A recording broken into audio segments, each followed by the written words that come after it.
live from Southern California. Welcome to the Wednesday edition of the Bible Answer Man broadcast, brought to you Monday through Friday by the Christian Research Institute International. My name is Paul Carden. I'm sitting in for CRI President Hank Hanegraaff, and today our topic is the Branch Davidians. Joining me in studio for a discussion of this controversial movement, which has brought about the deaths of some of its own members and those of some federal agents, are Rich Abanis, a correspondence research assistant with CRI. Welcome, Rich. Thank you, Paul. Also, Ken Samples, CRI's senior research consultant and a recognized authority on Seventh-day Adventism. It's good to be with you, Paul. And David Bunds, a former member of the Branch Davidian movement. Welcome, David. It's good to be here, Paul. Just a bit to review here.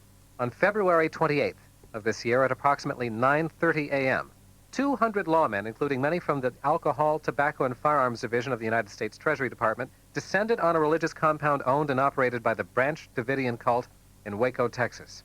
Their objective was to serve a search warrant for illegal firearms and explosive, and to arrest the cult's leader, David Koresh, on weapons charges. Unfortunately, Koresh and his group had been tipped off and were waiting as authorities approached. Gunfire erupted, and law enforcement officials found themselves facing cult members armed with grenades, military assault rifles, and other automatic weapons. The sound of massive firepower echoed in the compound for some 45 minutes and ended only after law enforcement personnel had retreated to safety. When the violent confrontation was over, 16 federal agents were wounded and 4 lay dead. An uncertain number of cult members were dead, others wounded. At present, it is estimated there are approximately 88 adults and 17 children left in the compound. The purpose of today's broadcast is to shed light on this situation.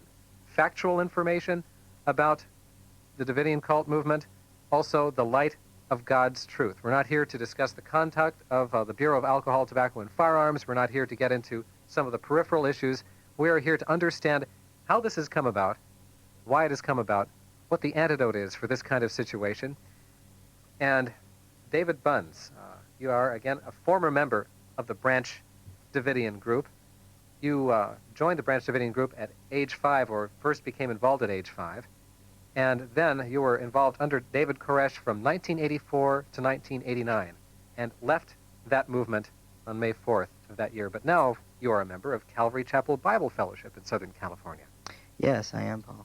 Tell us briefly about your experience. What was your personal involvement in the Branch Davidian movement? And from there we'll go on and take a wider historical view of where this all came from, its emergence from Seventh-day Adventism and so forth. By the way, before we get into that, I want to remind our listeners that we will be taking your call today on the broadcast. We'll be taking calls in the second half of the broadcast, and we have a toll-free number for your questions.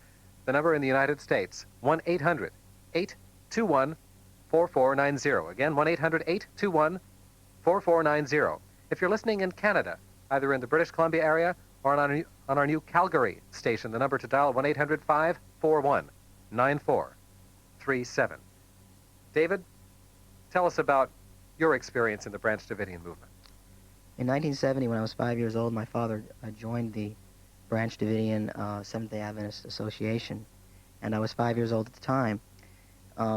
We lived in Los Angeles and attended local meetings there. When I was about 18 years old, I had a more interest in the group and started studying the doctrines and books and tracts. Mm-hmm. About 6 months later, I met up with David Koresh, who was then known as Vernon Howell, and that's his legal name. David Koresh is his legal name, but he was known before as Vernon Howell. That's his birth name. I see.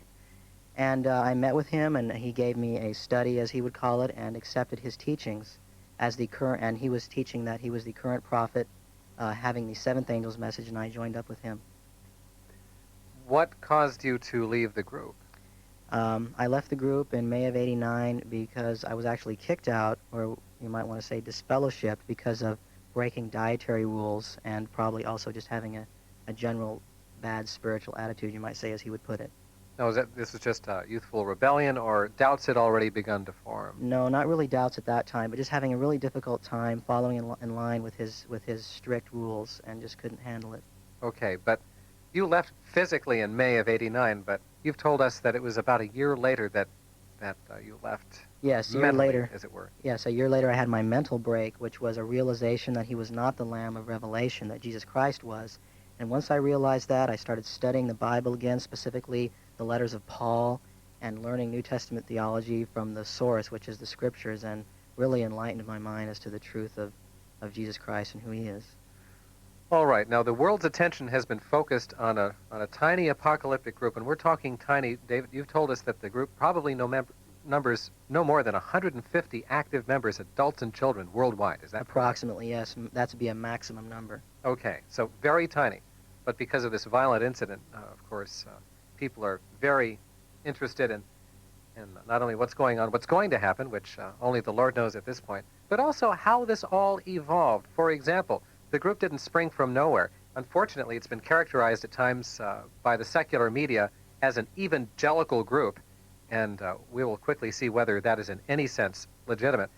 But this is a movement which sprang from Seventh-day Adventism. Please outline for us the history of the Branch Davidian sect. In 1907, a man named Victor T. Houteff came over from Bulgaria and immigrated to the United States. Bulgaria? Yes. He became a citizen, and in 1917 joined the Seventh-day Adventist Church and became a Sabbath school teacher. In 1929, as he was teaching Sabbath school lessons at the Exhibition Park Church down here in Southern California, he decided that, or came to the conclusion that he had a message that he needed to give the Adventist Church, and as a result, founded the the Davidian movement. Now, what does that mean, the Davidian movement? This was perhaps around 1929. Yeah, 1929, he started giving his message.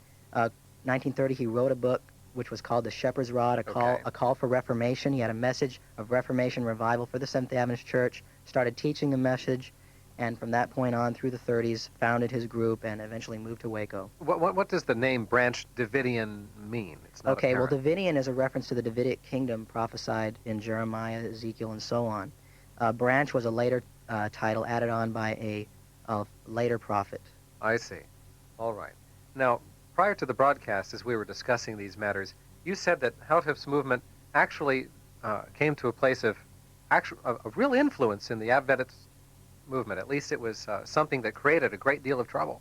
Yes, it came down to a meeting in mid-1930s between Houteff and the officials of the Adventist Church, amongst whom were A.G. Daniels and other well-noted Adventist leaders at the time. Okay. They rejected his message, and he was forced, he felt, to found the Davidian group as a separate organization. So prior to that, this had been a subgroup within the official Adventist Church. Yes, a layman's movement, you might say. Now, Ken Samples, very quickly, just so people don't get confused here, there's still some people who confuse Seventh-day Adventist with Latter-day Saint and other groups with multiple names. What, in a nutshell, is Seventh-day Adventism? Well, Seventh-day Adventism is a movement that comes out of the broader Adventist movement in the 1840s. William Miller predicted the Lord's return. He was an American? Yes, he was, a Baptist who predicted the Lord's return in 1843 or 1844 based upon his understanding of the book of Daniel. And out of that great disappointment, as it was called, a group began to rise who later became known as the Seventh-day Adventists. Their distinctives were keeping the seventh-day Sabbath. In other words, worshiping on Saturday. Yes, their belief in the imminent return of Jesus Christ, their belief in Ellen G. White as a prophet, and so this coalesced into a group that called themselves Seventh-day Adventists, and that's very descriptive because Seventh Day, they are Sabbath keepers. Adventists, they see the Lord's coming as imminent.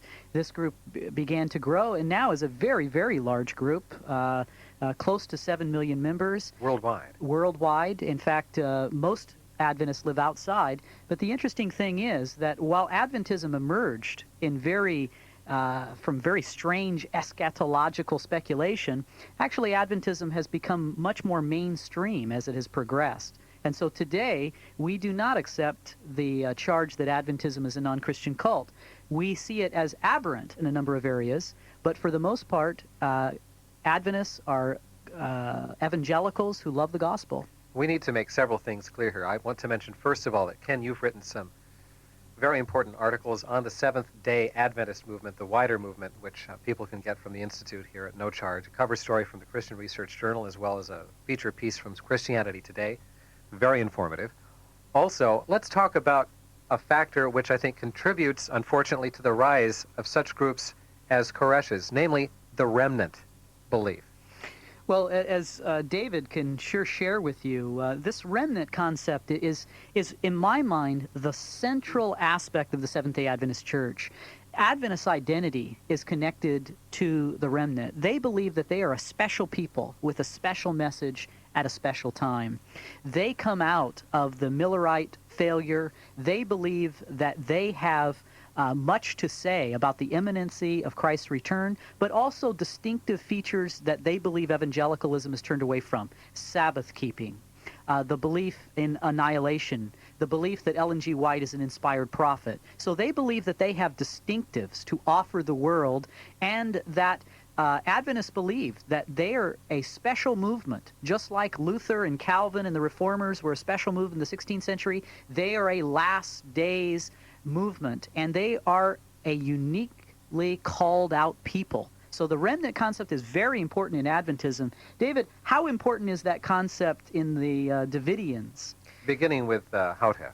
Even more so.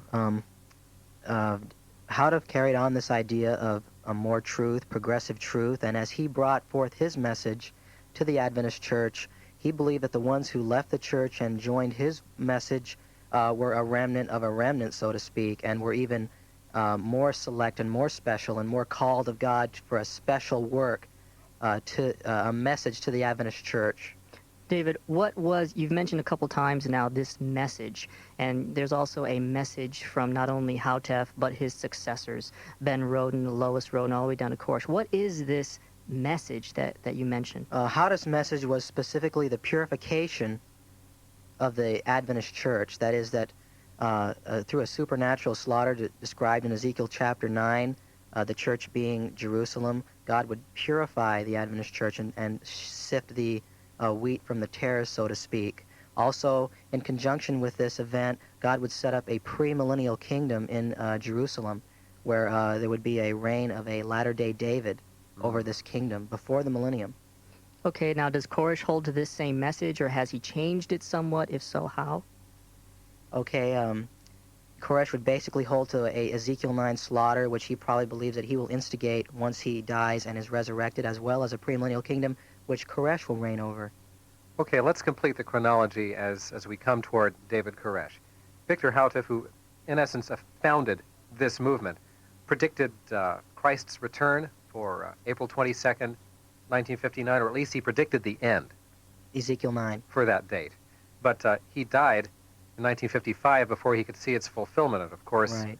in 1959, nothing of the sort happened. There was a disintegration of the group. What happened next? When Houtef died, a Davidian member, saw the void Leadership. the void of leadership, and named Benjamin Roden.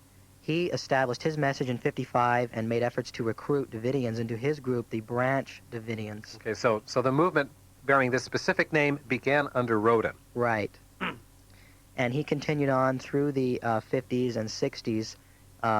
The compound, the property that is in Waco right now, where all this is taking place, was originally owned by the Davidian movement, was purchased by Benjamin Roden in 1965, and he set up headquarters there from that date. Okay. After that, what took place? His wife Lois became involved. They had some strange doctrines. For example, I understand that in 1977 she allegedly had a vision revealing to her that the Holy Spirit is female. I remember we used to get mail here at CRI in the early 80s about a group calling itself Shekinah. Exactly, definitely. The group wasn't called Shekinah. I'll make a correction. The name of the publication of the group was Shekinah, Okay. which was related to the glory that overshadowed the Most Holy. Yeah, she took control of the group in 78 upon the death of her husband, and was in control of the group at the time when Koresh came and joined the group as a regular member in 1981. He was formerly a Seventh-day Adventist from the mainstream church? Yes, and before that he was a Sunday keeper, we might say a regular evangelical Christian in title. Okay, so we see the development from Houtef to Roden and then to David Koresh. How did Koresh take control of the group, and what has taken place since then? In 1983, following the fire which totally destroyed the administration building of the Branch Davidians, An accidental fire? it might have been set. Never was established exactly how it happened, Okay. but in essence, it was seen as a judgment of God by the group because all the publishing work was done there, everything. It would be equivalent to CRI burning down, basically. It was a terrible disaster for the group. Vernon came in and used this. I say Vernon, David Koresh, same person, used this event to show the people that there's something wrong. We need to get back on track. Presented to Lois Roden a message that he had developed, and she allowed him to teach. And from that point, he started teaching the people at the compound and started gathering a following. Now, how has he changed the movement? For example, I have an editorial from yesterday's Christian Science Monitor that says the strain of Christianity out of which the Davidians come bears little relation to the Waco events. Following the shootout, it became all too easy to simply label the Waco group as an armed cult. One professor at Baylor University says that the group lived quietly and peacefully for 40 years outside of town. It was quite devout, that they were a rigidly pacifist sect until Koresh began this stockpiling of weapons and a lot of other deviations. Yes, even Koresh himself at the start of his message in '83 was very pacifist. He never would have had weapons or anything like that. He didn't start stockpiling weapons until '87 when his shootout with George Roden, which you can find out about in the media.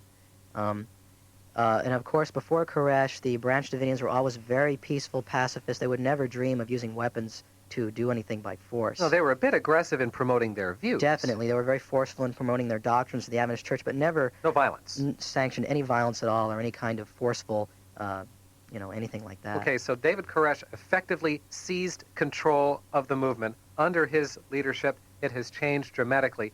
Give us a doctrinal overview, beginning with how does Koresh see himself, because he is central to an understanding of what the group believes today, and then what does he believe about Jesus Christ, about God? Outline these things for us. David Koresh initially saw himself as just another in a long line of prophets, starting with Martin Luther, progressing through the Reformation to Miller, Ellen White, Houteff, Roden, onward to himself.